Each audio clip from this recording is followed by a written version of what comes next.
Yo, what's up sa inyo mga Tiny Fans? So welcome back to my YouTube channel. So for today's video guys, is stock ulit tayo ng mga isda natin dito sa fish room. At kung mapapansin nyo guys, wala. Ubus na ubus yung mga isda natin, kukunti na lang yung mga laman nyo. So, kumuha ko sa isang farm, nag-order tayo ng maraming secret. Mamaya papakita ko sa inyo kung ano mga dumating natin. So ngayon, kakatas ko lang pala maglinis. Tinanggal ko yung mga dugo sa ilalim. Tayo, mapapansin nyo guys, medyo hindi sila ganun ka yellowish compare dati. Ito medyo ma-yellowish pa to. Pero itong mga to, yan, bumabalik na sila sa pagiging clear. Crystal clear. So, ayun guys, balik ako kayo mamaya pag dumating na yung mga isda natin. Maaga siya na pick up. So, maaga rin siya dadating. So, may mga beta pa tayo. Mas madaming beta natin. Papakita ko sa inyo yan guys, mamaya. So, sabay-sabay na natin yung mga ibang isda pa. So guys, balik ako kayo mamaya. Papush! So, yun nga pala guys, dumating na yung ating mga isda. So, madami. Ilang plastic yan.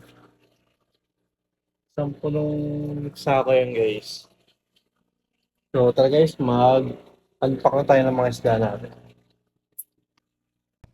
So, ito guys, yung una nating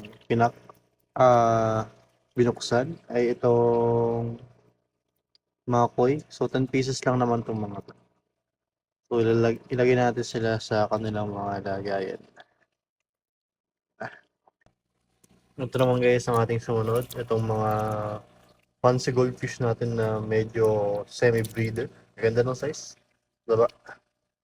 Ito taba sila. Ayan. So ito guys yung ating glow tetra. Dami. Puro pink. Red. Ayan. May ilang green. Dark green. Ayan. Ganda.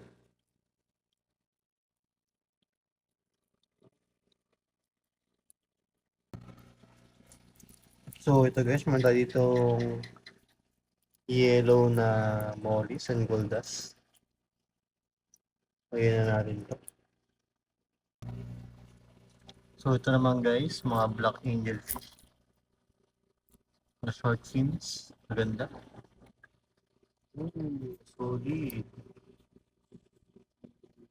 Lagyan natin sila sa aquarium. Pakita ko sa inyo guys.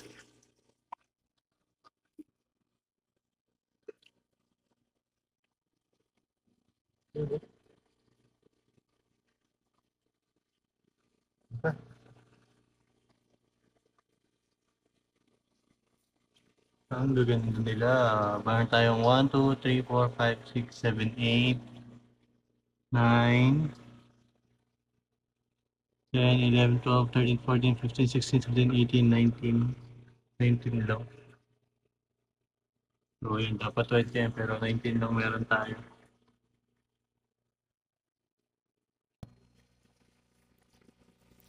So ito guys, yung mga black mollies. Para sila mga ulo-ulo.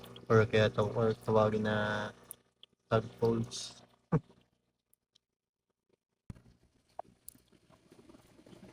So lastly, ang ating mga shogun king goldfish. So yan, lagyan natin ito dito.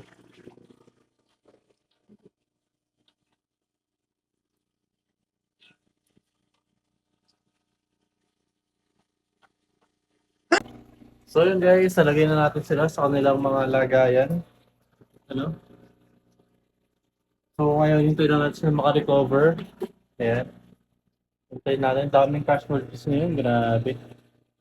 Halos kalahati yata ng per bag ng mollies. Maraming deads. Grabe, may tama na yun. Ibig sabihin. Pag ganun kadami guys yung casualties, may tama na yun simula pa lang sa farm. Kasi, siyempre, hindi naman ganun kabilis.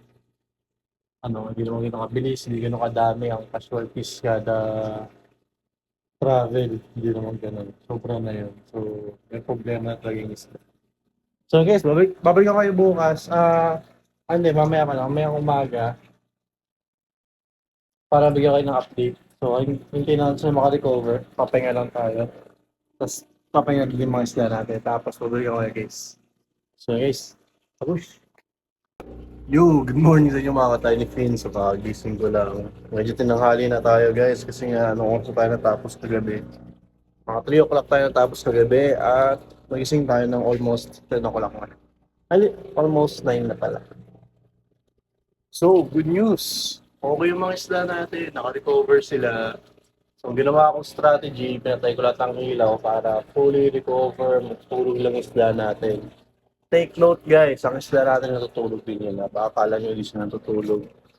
So, kung natutulog yan guys, naka-steady lang naman yan. Pakain tayo ng mga Oscar. So, di ba? Gutom na gutom. Pakain tayo ng koi. Kunti lang pakapakain natin. Kasi hindi pa yung mga sanay. Mga bagong dating pa yan. Tulad niyan guys, pag mga bagong dating pa yung mga yan, tulad niyan, hindi pa sila kumakain masyado. Pero, naglagay na lang tayo ng pagkain. In case, yun. Yan na. Yan. Nagugutom na yung mga yan. Kaya, okay na yun. Naglagay na tayo ng pagkain dyan para kasi ng pagkain. So, ito mga goldfish natin. Oh.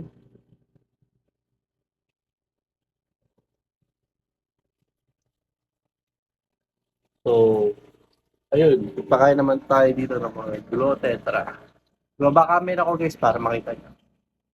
Guys, pakain natin. Yun. Ah, pakain yung mga yan. Let's go. Merong ibang na-deads. So, hindi naman guys maiwasan yun pag may mga namamatay. Kasama talaga yan. Kahit anong gawin mo, anong ingat, anong ganda ng water quality mo. Once na may sakit talaga silang dumating, edi talagang patay. Hindi mo yung makokontrol.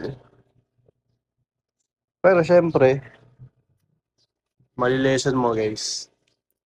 Malilesen mo yung casualties. Kontrolado naman. Di ba? Ay sa'yo, gulo sila oh. Kain pa. Gutom na gutom ang ating mga alaga. Yan. Gutom na gutom. Bigyan ng maraming pagkain pag nagugutom. Huwag lang sobra. Okay. Para tayo sa pakain. Ito nga pala guys, pinapakain ko sa kanila, PO1. Papakainin tayo ng beta.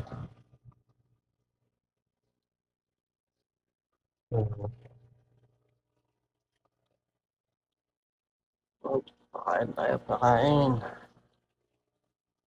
Pwede ba natin na pakain? Sa ibaba. Ayan. Tapos kukuha lang tayo ng konti. Bigyan natin yung mga beta natin. Bubudburan natin sa ng konti lang. Up, up, up. Up, up.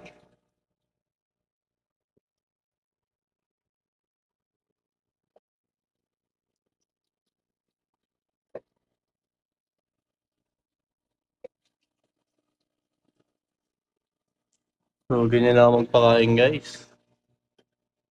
Konti-konti lang sa kanila. Pero sa totoo lang guys, ang dami pa niyan. Kaya pag nagpapalit ako dyan ng tubig, 100%. So ayan, busog na ang ating mga alaga.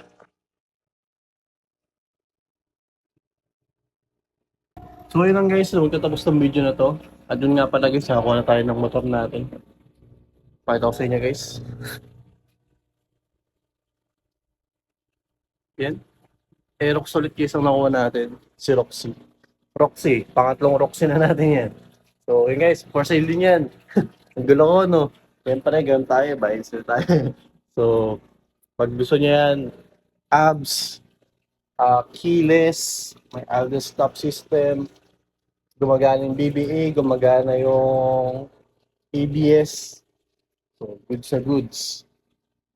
So, ilang guys, lumang kita po sa video to. Sana enjoy kayo. Sorry, medyo paminsan-minsan tayo nag-vlog. Try ko talaga maging consistent, pero hirap talaga. Nawawalan tayo ng idea sa mga content natin. So, yun lang. Maraming salamat sa inyo. Don't forget to follow and like my page sa Facebook, Talent Species, and don't forget to like this video and subscribe to my channel. So, you guys, happy fishkeeping. Peace out. God bless.